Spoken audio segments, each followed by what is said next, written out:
ഇങ്ങോട്ടാന്നല്ല ഈ ആക്രിസാനായിട്ട് കോഴി ചൂടാൻ പോവുക. ബീച്ച് സൈഡിലെ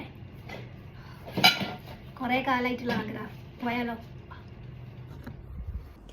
ജീവിതത്തിൽ ആദ്യമായിട്ടായിരിക്കും ഇത്രയും കോഴി ഞാൻ മസാല ഇടുന്നത്. ആദ്യം തന്നെ ഒരു തട്ടുകട പരിപാടിയിലാണ് ഞങ്ങൾ പ്ലാൻ സ്റ്റാർട്ടാക്കിയത്.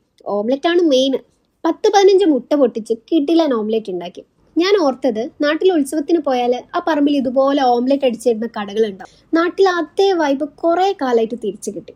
പിന്നെ പാട്ട് കച്ചേരി.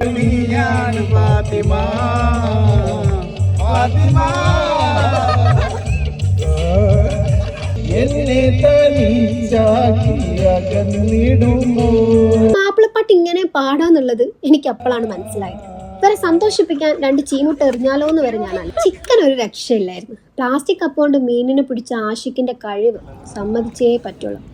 ഞണ്ടാണ് മെയിൻ. ആദ്യമായിട്ടൊരു ഞണ്ടിനെ പിടിച്ചപ്പോ മീൻ പിടുത്ത ഒരു തൊഴിലാക്കിയല്ലോ എന്ന് വരെ ഞാൻ സോനു സ്പോട്ട് ചെയ്തിരിക്കുന്ന ഞണ്ടാണ്. ആഷിക്ക് പിടിക്കാൻ പോവുകയാണ് ഗായ്സ്. ആഷിക്ക് പിടിക്കാൻ പോവുകയാണ്. ആഷിക്കിന്റെ സ്മാർട്ട്നെസ് ആണ് നമ്മൾ കാണാൻ പോകുന്നത്.